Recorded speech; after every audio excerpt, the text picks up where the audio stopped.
going on, everyone? So the Los Angeles Lakers took on the Atlanta Hawks in Atlanta and suffered a tough loss. They lost 138 to 122. The defense continues to be atrocious.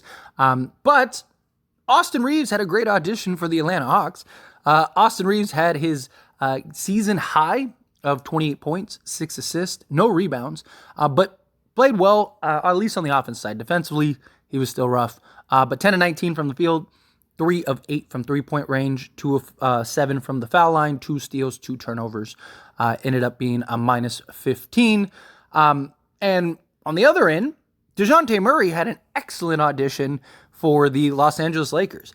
Three-point shooting was rough, 0 of 4, but he had 24 points, 4 rebounds, 9 assists. He also followed that up with 2 steals, 3 turnovers, and was a plus 19. But you saw everything that you wanted from him, right? The explosiveness, his ability to get out in transition, his ability to get downhill. It was solid. Many people are disappointed in D'Angelo Russell, right? 27 minutes, gave you 9 points, 3 of 11 from the field, 1 of 5 from three-point range, 5 assists, 2 turnovers, and was a minus 11. So he still had a better plus-minus than Austin Reeves. But still, it was a rough game. Now, personally, you knew this was going to happen, right? As soon as D'Lo had a bad game, a lot of people are talking about it, maybe potentially being deliberate because it was against Atlanta. I don't necessarily think it was that. I just think that, the two guys that have played the most minutes in the last 4 days were LeBron James and D'Angelo Russell. D'Angelo Russell's been averaging 40 minutes a game since that Warriors double OT.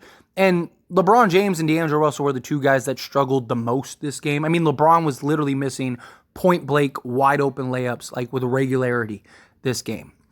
Tired legs, right? I mean, you played back-to-back games. Right before that, you ended up playing a double OT game in which LeBron and D'Lo played a ton of minutes in those games. I mean, you're going to have some tired legs. Again, just the Warriors game alone, D'Angelo Russell played 49 minutes. It was more minutes than anybody else on the team.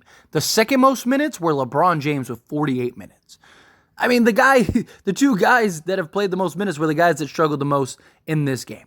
That's what I chalked this up to. But primarily Dejounte Murray.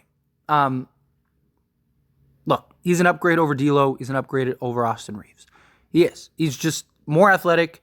Austin Reeves had his season high of 28 points. And Dejounte Murray had 24 in another day at the office. Literally, another day at the office, he had the same thing. Austin Reeves was 10 of 19 from the field, 3 of 8 from 3. And Dejounte Murray was 11 of 19 from the field. He just didn't hit any of his three-point shots. He did a couple three-point shots. He probably scores more than Austin Reeves. So, but it's how dynamic Dejounte Murray would be. It's the impact that he can have on both sides of the basketball. He still doesn't look fantastic defensively. I mean, he's better than Austin Reeves and D'Lo, but we need him to be better if he is to be traded to the Lakers, which I do believe he can be, right?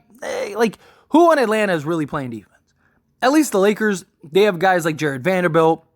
You have Anthony Davis when he's healthy and he's there. I mean, those two guys alone are better than anybody on Atlanta on the defensive side of things. And Dejounte Murray kind of being slot in and have Jared Vanderbilt and Anthony Davis kind of having your back. And then also Dejounte Murray wouldn't have to defend the best player on the other team night in and night out. Jared Vanderbilt would be able to do that. So now Dejounte Murray's guarding the second best player on the other team. It's just the Lakers would be in better shape with Dejounte Murray. And just what you see from him and what he can just bring and provide, this was a really good look for Laker fans that maybe aren't familiar with Dejounte Murray. I've seen a lot of people that were like, I wasn't sure about Dejounte Murray, but after seeing this game, he sold me. Right? And I get it. Not everyone, has access to watch all of the games, right? Because a lot of these games are on other channels or local networks, stuff like that.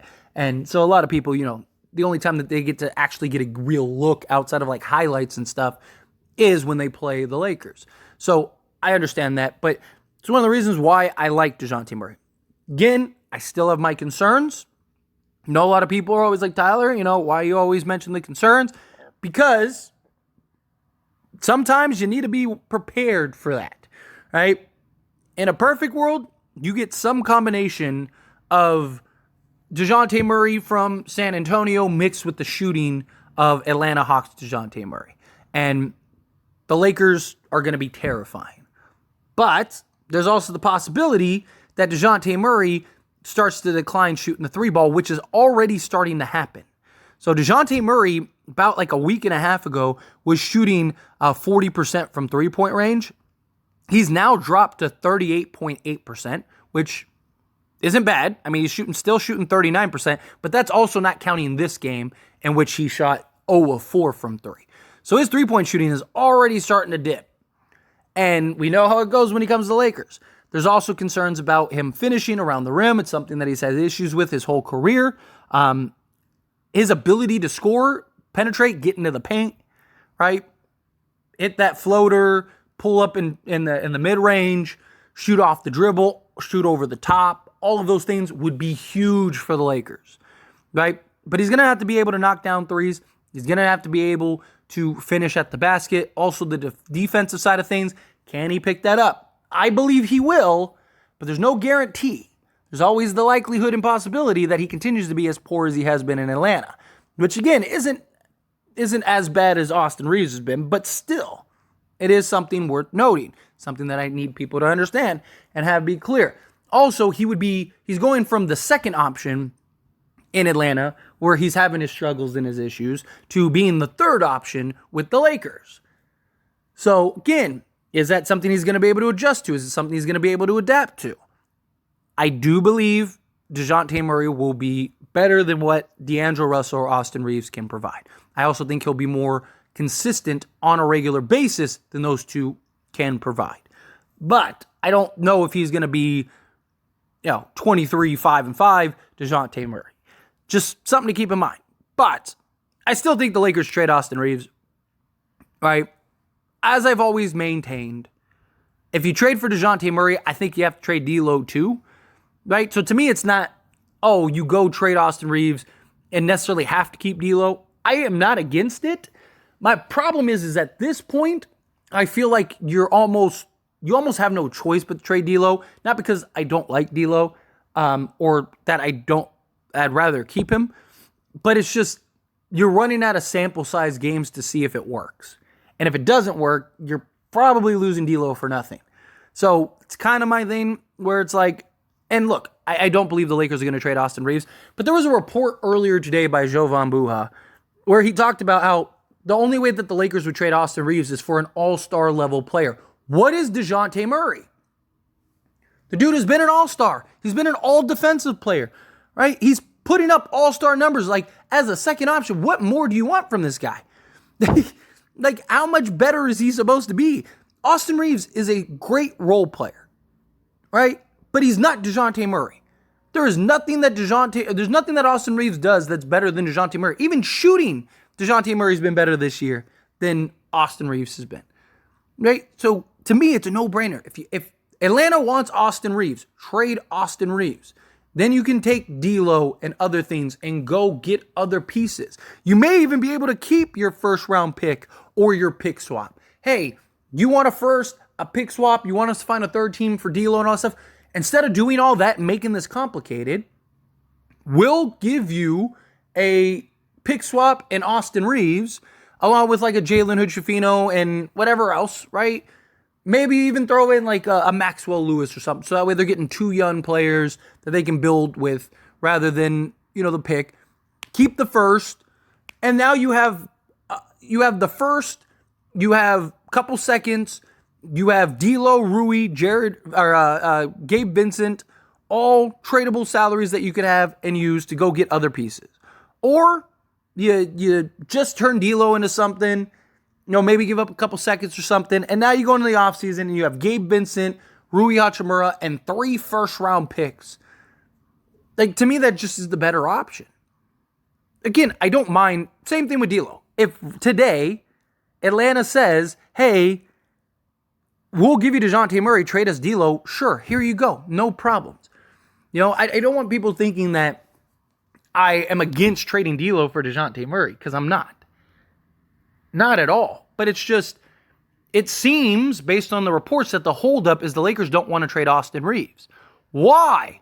Austin Reeves is not better than Dejounte Murray. Austin Reeves is not better than D'Angelo Russell. I know people look at it and go, oh, D'Angelo Russell finally had a bad game. Every 10 games, Austin Reeves goes off for 20. Right? D'Lo's just been better all season. He's been more consistent all season. He also does more. He's been better defensively. He's our best shooter. He's literally been our best three-point shooter all season long. He's the better playmaker. He can play on ball. He can play off ball. He can do basically everything. Right? So my thing has always just been, if it's one or the other, if you have to choose, if it's like, hey, we have to trade D'Lo or we have to trade Reeves, to me, keep D'Lo, trade Reeves. D'Lo is the better player. The whole idea is to put the most talent possible on the basketball team. D'Lo is more talented and better than Austin Reeves. He also has an easier time scoring and getting his shots off than Austin Reeves, right? So give me the better players. To me, who wins the trade? The team that gets the better player. If you can turn Austin Reeves into Dejounte Murray, turn Austin Reeves into Dejounte Murray. This is a no-brainer. I don't know what we're doing here, right? But time will tell. Regardless, this is a great opportunity for many people to actually see him and get a good look, good feel for Dejounte Murray. And I think he balled out. I think he did a good job of showing his abilities to Laker fans. But what do you think? As always, this is a discussion, so I pass the question on you. Let me know your thoughts and opinions down in the comments below. Do you feel the same way? Do you not? Who are you willing to give up? Who are you not? Would you rather trade D'Lo? Would you rather trade Reeves? Do you not care? Just go get Dejounte Murray? Because that's kind of where I'm at. I don't care. Just go get Dejounte Murray. That's what it is. If you have to trade D'Lo to get Dejounte Murray, trade D'Lo to get Dejounte Murray. If you have to trade Austin Reeves to get Dejounte Murray, trade Austin Reeves to get Dejounte Murray. If you can trade both of them and go get multiple pieces, go do that. If you could trade D'Lo and Reeves and go get Murray and Bogdanovich, go do that. I don't care. I just want a better team. And we need to get a better team. But again, how you feel, let me know down in the comments below. That being said, if you haven't liked this video, hit that like button. Helps me out a lot. Lets me enjoy these types of videos, and I truly appreciate it. Not subscribe to the channel, hit that subscribe button. Turn on the bell notifications. Appreciate y'all. See you in the next one. Thank you.